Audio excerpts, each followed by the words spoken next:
Hello and welcome once again to the Blueprints. This is Canada's Conservative Podcast. I'm your host, Jamie Schmale, Member of Parliament for Haliburton, Kawartha Lakes, Brock, with new content for you every single Tuesday, 1:30 p.m. Eastern Time. We do appreciate you joining us here today. And as always, if you can't listen to the program in its entirety, please download it, listen to it on platforms like CastBox, iTunes, Google Play, Spotify, you name it, it is out there. And again, as the show progresses, please remember to like, comment, subscribe, and share this program. We have two amazing guests here to talk about just inflation. The cost of everything is out of control. So we have a newcomer. We have Rosemarie Falk from the beautiful riding of Battlefords, Lloydminster in Saskatchewan. And beside her, a friend of the show returning, we have Michael Barrett from Leeds-Grenville-Thousand Islands and Rideau Lakes. Thank you very much for coming on the show. Pleasure. Well, let's start with a topic I think everyone across the country is talking about. We have talked about it in previous shows.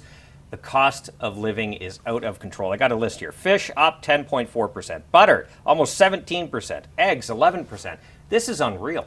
And it's not getting any better. No, and I've really tried to contextualize what it's looked like over the course of my life, because I'm hearing from constituents that they've never experienced anything like this before. And when you look at the numbers with food inflation, so the price of food being up, when you put together all those those numbers, it's more than 10%, nearly 11% year over year food inflation. It hasn't been that high in my entire life. So over 40 years, Canadians haven't seen anything like this. And another shocking number is that 40% of Canadians, 4 in 10 Canadians, have had to make serious cutbacks on what they're able to afford. So when we have a situation where food banks can't keep up with the demand, when we have people who have to make tough choices about what they're able to put in their grocery cart, we haven't even got to the season where everyone's clicked on their furnace yet. I've got big concerns about the choices people are going to have to make about heating their homes or feeding their families, and a government that's frankly preparing to raise taxes on Canadians instead of being laser focused on making life more affordable. Yeah, the carbon tax goes up, but again, look at the policies of this government, right? Let's short the energy supply in this country. Let's not help out the world that is in desperate need of Canadian energy. We have basically shut down any future development in this. Then they start musing about cutting back fertilizer use by farmers. So the price of groceries, as we just talked about, is already going up. They're just going to skyrocket even more. It's like I keep saying, they're doing it to you, not for you. Absolutely. But even food insecurity, that's a real issue, right? When we look at the cap on fertilizer use, I mean, we can talk about global food insecurity, but how about Canadian food insecurity? Because it's a shame that we have everything in Canada. We are the breadbasket of the world, and it'll be a shame if we can't feed the people in our own country. Oh, absolutely. I think it's something that we should be proud of and ready to export, but yet we have a government that is continuing to put more red tape, more blockages in terms of productivity in place. But what I do like to see is the Jagmeet Singh in Parliament. It is really funny watching somebody who claims he's a socialist with the best suits on, the best watches, he drives the best cars, right? Like, socialism is for the people, not the socialists, right? He can have the best vacation homes, the best whatever, but it's the people who suffer with the effects of socialism. So when he supports things like more government spending, something that caused inflation in the first place, with all this extra cash flying in the atmosphere, he's really not putting a damper on inflation. He's just trying to fight cancer with more cancer, right? Let's expand the tumor. Well, exactly. And, in Rosemarie's part of the country, people are being put out of work by the policies that the NDP is advocating for. So he's quite comfortable with his job and with his bespoke suits and his Rolex watch. Meanwhile, he wants to shut down our oil and gas sector, which is I don't need to tell you, Rosemarie. No. It's the clean. It's the cleanest, most ethical energy in the world. And they're trying to scare that investment overseas so that we can prop up dictators instead of supporting Canadians who are extracting that natural resource for us. And something I really get frustrated with is this: do as I say, not as I do, right? And we see that all the time here, and it's so frustrating for me because the people that I represent in rural Canada, they just want to work. They just want to work. They want to raise their family. Be left alone. Yeah, just let them contribute to society. It's funny. I talk about this a lot too in regards to energy companies. In my small communities, it's the energy companies that put money into the hockey rinks, put money into the local hospitals, whether it's in Lloydminster, we had a helipad. So now STARS Air Ambulance can come to our community, donated by community members and the local energy company. Wow. Like, this is the things that they do for our communities. It's not government. And the people that I represent want government out of the way and less of it. I mean, what's super frustrating for me is, this dental care plan that the NDP has forced the Liberals to do, right? They're in favor of big fat government, increased bureaucracy, increased red tape, making it more difficult for the people that don't have the resources, or maybe the advocates, to be able to sit on the phone line for hours. I mean, they can't even run a passport office. How are they going to run another program? It's not going to be efficiently or effectively, that's for sure. Well, that's another thing, right? Like, they want to add more to the pile. Already they're doing the things they have under their jurisdiction very poorly. You shouldn't have to wait and camp outside a passport office for days at a time just to get your passport, or continually wait for your immigration file to be processed. So, it is absolutely out of control. They need to focus on the core job of government. Yeah, and just get it done. And get it done. I have constituents who, after, and this is, expected after restrictions were being lifted almost everywhere, they are looking at booking a trip. They don't have passports, and this would be their first time going on a trip. They applied in April. Want to know what my office was told? Well, tell them to book a trip so that they can get in the queue. That's not what your website says. Don't book a trip without a passport. That's right. Like, it's so ineffective. It's just laughable. For the longest time, they said, get your passport first, then book your trip. Says right. that on the website. Yeah. Yeah. Yeah, it shouldn't be a triage passport system, a government service by triage. And the dental checks that they're going to send out are not a dental care program. This is because it's provincial jurisdiction, because 70% of Canadians already have dental care, and because 11 of 13 provinces and territories already have dental supports for low-income children. So this is duplicating what already exists, but it's also inflationary in what they're putting on offer. So we have the provinces and territories who've asked to meet with the Prime Minister for 2 years to talk about healthcare, and the Prime Minister has refused. But the premiers have told him publicly that they don't want a dental care program. They need to sort out emergency rooms and physicians and all kinds of access to care issues that they're dealing with. And he has ignored them and is instead cutting checks to frankly to prop up his government in this coalition deal with the NDP that's not putting Canadians first, and it's driving inflation, driving up the cost of everything. So. I was just going to add, so even coming from rural Canada, we have our own issues with doctor shortages.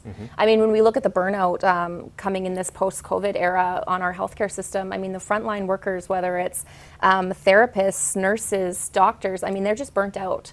And so it isn't, I believe, and maybe not the most effective way that the NDP could be bragging of the work that they're doing for Canadians. Well, if you look back, 1/3 of all spending, so about $150 billion, was projects that had nothing to do with COVID, but couched in the language of COVID. This is something that they could have stopped spending or reduced spending on, but instead they had to give out all this extra money, causing inflation, expanding the money supply, et cetera, and now we're feeling these effects. And now everyday Canadians, just trying to get by, like you said off the top, are making serious and drastic choices to their budget in order to keep the lights on and keep food on the table. Right, and the paycheck tax that we're expecting on January 1st, where Canadians are going to take less home at a time when their paycheck already wasn't going as far because of inflation, they're going to get hit again with the carbon tax being tripled by this government. And so anyone who is not able to take public transit or walk to do all of their daily activities, they're going to feel this in a big way.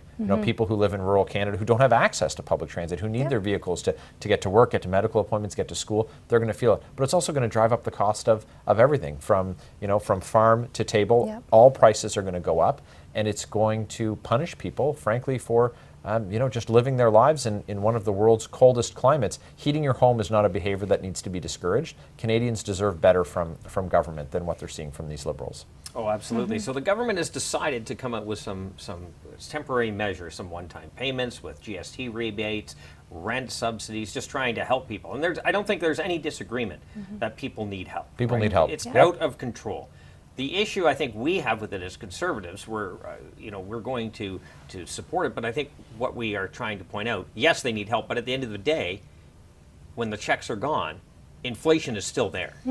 You need the long term. You need to think the long game here. And what they should have been doing is listening about 2 years ago when our leader was pointing out that inflation is not going to be temporary. Right. And so to be clear, we're going to support the Bill C-30, which is going to offer a GST increase to the GST rebate for some low income earners. And that's not what we asked for, but it's in the right vein of what the government could do. But they need to address the root cause of the problem, and that's their uncontrolled spending. And they need to seriously entertain some practical solutions. From The Voice in Pierre Poilievre, who said 2 years ago that there was going to be inflation, and the finance minister said, nope, there's going to be deflation. The Bank of Canada governor said, nope, we're expecting a period of deflation. Well, that didn't happen. So a good indication of sound financial advice has come from Pierre Poilievre, and that's that this government should not introduce any new spending unless they're prepared to find $1 of savings. So for every $1 they want to spend, find $1 they're prepared to save. That is going to send the right message to Canadians that they're feeling their pain. They're prepared to make sacrifices too for their pet projects to prop up their coalition or their pork barrel politics for their own ridings. But it's also going to help us address the root cause and mean that we need to send less stimulus checks because inflation will start to correct. $1 in, $1 out, I think, is how most Canadian families run their budgets, run their households. And even small businesses. Yep. I think that's something, too, that's being forgotten in the government rhetoric, because even with those payroll taxes going up, we can't forget that small businesses will also have an increase. Absolutely. Right? They're going to be paying those EI premiums as well. And so if the government keeps increasing taxes as such, eventually these small businesses are going to have to let go of employees or close their doors, right? Potentially stop any planned hirings. Exactly. And which is going to, affect the family, right? Yep. Yeah. And the cascading effect on that. Yeah. The good news, ArriveCan is going. My goodness. It's finally. Yeah, it's great news. The government's policy has lagged the science for several months. But kept up with the political science. They lagged the science, kept up with political science. And that's what they've been doing. And so canceling these measures at our borders, the mandatory use of ArriveCan, the proof of vaccination, quarantine, isolation requirements, as well as masking on planes and trains. This has been a long time coming. And they've been unable to explain the rationale for keeping it in place, except that it's consistent with one thing, and that's that this government is intent on trying to divide and stigmatize Canadians instead of doing what they should be focused on doing, and that's helping Canadians, frankly, put food on the table for their families and to be able to heat their homes, get out of the way, let Canadians do what they do best. And that Canadians are creators. We create jobs. We innovate. But my goodness, this government has an unbelievable ability to just gum up the works and get in the way. So it's good news. The next step, though, is that they frankly should refund anyone that they hit with their $6,200 fine for using this failed experiment of a mandatory app. And and make right for anyone that they've sent to collections, and certainly cancel any that are outstanding. So still some more work to do there, but it's good news. It's on the right track, but so long, and almost, I think many people realize that they weren't, again, doing it for you, for your protection. They were doing it to you, basically punishing those that did not vote for Justin Trudeau. That's right. Basically what it was. Yeah, So absolutely. sad. Yeah, and it seems to correspond with a very interesting milestone in Canadian politics. When did the science change? The science seemed to change Yes. right around the time that we elected our leader, Pierre Poilievre, and my goodness, they started to pay attention to the cost of living crisis that Canadians are facing, and to their unscientific and unjustified border measures. So what a coincidence! So I think that's really great news and a good sign of things to come for Canada. So I'm hopeful. I'm hopeful too. We got to get out of here. We're out of time. As always, we give the guests the last word. You're new to the show, Rosemarie, so we'll let Michael go first. How's that? Michael, the floor is yours for closing comments. Well, it's like I said, I'm hopeful. I think that Canada's best days are ahead, and I believe that because we have in His Majesty's official opposition, Canada's Conservatives are united in making life affordable for Canadians, holding this government to account and demonstrating to Canada that we're ready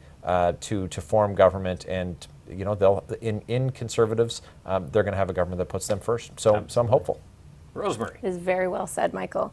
Yes, it's almost like there's a new, and maybe it's with the new session also. It's just so great to hear across the aisle from some of these Liberals and NDP acknowledging, some of the things that we have been saying. And that they're hearing that, the cost of living doesn't just stop around, the rise of cost of living isn't just around my riding, it's throughout Canada, right? So I'm excited to see what's to come here in the next few months, really. And I'm really excited to see the NDP become more and more irrelevant? Yeah, that might be the right word, Yeah. On that note, as I Absolutely. can say, in Saskatchewan, the NDP, the provincial NDP actually are talking about retracting their invite to the leader of the federal NDP because they think that they are hindering their electoral success in Saskatchewan. So it's quite interesting. Yep. Up and up. Absolutely. Rosemarie Falk, Member of Parliament for Battlefords, Lloydminster. Hope you enjoyed yourself on the show. Hope you'll be back again soon. Michael Barrett, of course, always welcome, just like Rosemarie is. Good to have you back on from, I got to get this right, Leeds-Grenville-Thousand Island and Rideau Lake. I had it right the first time. I appreciate you both being on the show, and I appreciate your time. We do. Please like, comment, subscribe, share this program. Together we can push back against that ever-moving Liberal agenda. And of course, if you have friends, tell them that they can download it on platforms like CastBox, iTunes, Google Play, Spotify, you name it, it is out there. We'll see you again next Tuesday, 1:30 p.m. Eastern Time with new content for you. Until then, remember, low taxes, less government, more freedom. That's the blueprint.